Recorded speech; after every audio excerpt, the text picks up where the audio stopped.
सोचिए भारत के किसी दूर दराज गांव में हो या फिर पहाड़ी एरिया या फिर रेगिस्तान हो या बॉर्डर एरिया, इन सारे जगहों पर यदि हाई स्पीड इंटरनेट मिलना शुरू हो जाए, वो भी बिना किसी टावर के, बिना किसी फाइबर के, तो करोड़ों लोगों की ज़िंदगी मिनटों में बदल सकती है। और कुछ ही महीनों में ये सारी चीज़ पॉसिबल होने वाली है, क्योंकि इलॉन मस्क की स्टारलिंक कंपनी इंडिया के टेलीकॉम मार्केट में इन कर चुकी है।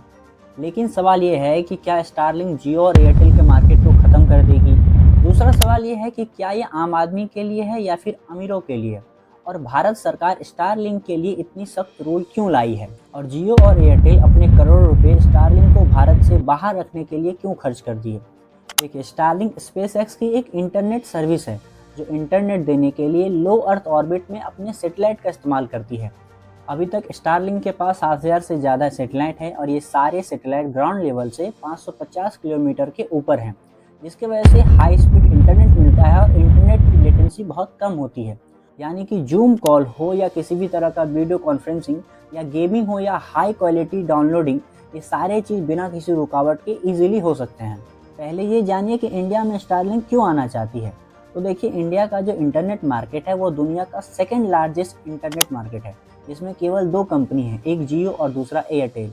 और इन दोनों ने मिलकर ही लगभग 85% मार्केट को कैप्चर करके रखा है। इसमें जियो ने पूरे मार्केट के 40 to 41%, भारतीय एयरटेल 33 to 36% और वीआई और बीएसएनएल मिल करके 24 to 30% मार्केट को कैप्चर किया है।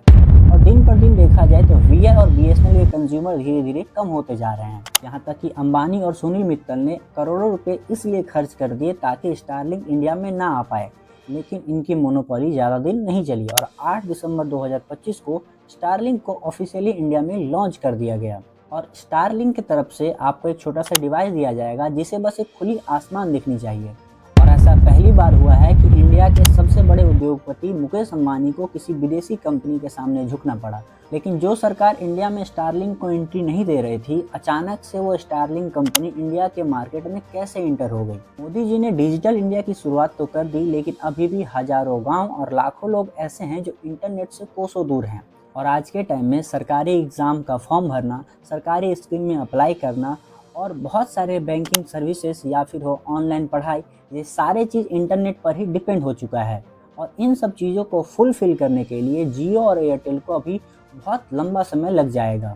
और इन सारे प्रॉब्लम्स को देखते हुए सरकार ने स्टारलिंक के सामने कुछ शर्त रखी और उसके बाद उसको इंडियन मार्केट में आने की परमिशन दी। भारत सरकार ने स्टारलिंक के सामने 3-4 कंडीशंस रखे हैं, जिसमें पहला है कि स्टारलिंक के पास जीएमपीसीएस लाइसेंस होना चाहिए, डेटा भारत में ही स्टोर होगा, सरकार इंटरसेप्ट कर सकती है और नेशनल सारे सिक्योरिटी रूल स्टारलिंक को फॉलो करने होंगे, क्योंकि सरकार ये नहीं चाहती कि कोई भी विदेशी कंपनी आए और बिना सरकार के कंट्रोल के इंटरनेट प्रोवाइड करने लगे। और इन सारे चीज़ों को ध्यान में रखते हुए इंडिया के गवर्नमेंट ने स्टारलिंक को परमिशन दी है, ताकि जो हमारा डिजिटल इंडिया स्लोगन बन के रह गया है वो रियलिटी में डिजिटल इंडिया बन जाए। लेकिन सबसे बड़ा प्रॉब्लम है कि जहां जियो और एयरटेल का पर मंथ सब्सक्रिप्शन 999 से स्टार्ट होता है, वहीं स्टारलिंक की पर मंथ सब्सक्रिप्शन 8600 से स्टार्टिंग प्राइस है। तो उसका टारगेट है अमीर लोग, बड़े बड़े कंपनीज और रिमोट एरियाज। सोचिए कि एक ऑयल कंपनी है जो बीच समंदर में ड्रिल करती है, एक शिप कंपनी है जिसका जहाज इंडियन ओशन में घूम रहा है, या फिर एक 5 स्टार होटल है जो पहाड़ों के ऊपर बना हुआ है। इन सब के लिए स्टारलिंक एक बेस्ट ऑप्शन है। आप लोगों में ऐसे बहुत सारे लोग होंगे जो इसके प्राइस को बहुत ज़्यादा बता रहे होंगे, लेकिन क्या आपको पता है कि इसके प्राइस अमेरिका से अगर कंपेयर किया जाए तो इंडिया में ये सस्ता है? क्योंकि इंडिया में जो कॉस्ट 8600 है, वही कॉस्ट अमेरिका में 10,000 के आसपास है। जो हार्डवेयर का कॉस्ट इंडिया में 34,000 है, वही हार्डवेयर का कॉस्ट अमेरिका में 42,000 के आसपास है। मतलब ओवरऑल अगर देखा जाए तो इंडिया में स्टारलिंक अमेरिका के कंपेयर में सस्ता है। और जो अंबानी और मित्तल स्टारलिंक को भारत से बाहर रखना चाहती थी, आज वो खुद उसके साथ हो चुकी है। क्योंकि बिजनेस का सीधा रूल है, अगर आप उसे हरा नहीं सकते हो तो उसे अपने साथ मिला लो या खुद उसके साथ हो जाओ, जिसमें दोनों का फायदा है। अंबानी और Mittal as a Starlink partner India के हर गांव में पहुंच जाएगी। स्टारलिंक को भी अपने इक्विपमेंट्स और इंस्टॉलेशन प्रोवाइड करने के लिए टाइम और मनी दोनों इन्वेस्ट नहीं करना पड़ेगा, क्योंकि अगर पूरे इंडिया को देखा जाए तो इसमें जियो और एयरटेल मिला करके 2500 से भी ज़्यादा स्टोर्स हैं और इन्हीं स्टोर से स्टारलिंक के सर्विस और इक्विपमेंट प्रोवाइड किए जाएंगे। और इसमें डायरेक्ट फ़ायदा इलॉन मस्क का है, ना तो उसे टाइम वेस्ट करना पड़ेगा और ना ही इंफ्रास्ट्रक्चर के ऊपर इन्वेस्ट करना पड़ेगा। और कंज्यूमर का सारा डाटा इजीली स्टारलिंक के पास चला जाएगा। लेकिन इन लोगों की पार्टनरशिप की टर्म एंड कंडीशन क्या है ये ऑफिशियली अनाउंस नहीं हुआ है। और एक बात हमेशा याद रखिएगा, इलोन मस्क अपनी कंपनी के ऊपर मैक्सिमम कंट्रोल खुद रखता है। लेकिन स्टारलिंक को लेकर के इतना बवाल क्यों? देखिए, इंडियन मार्केट में दो ही कंपनी थी, एक जियो और एक एयरटेल, और इन दोनों को हाई कंपटीशन फेस करना पड़ेगा।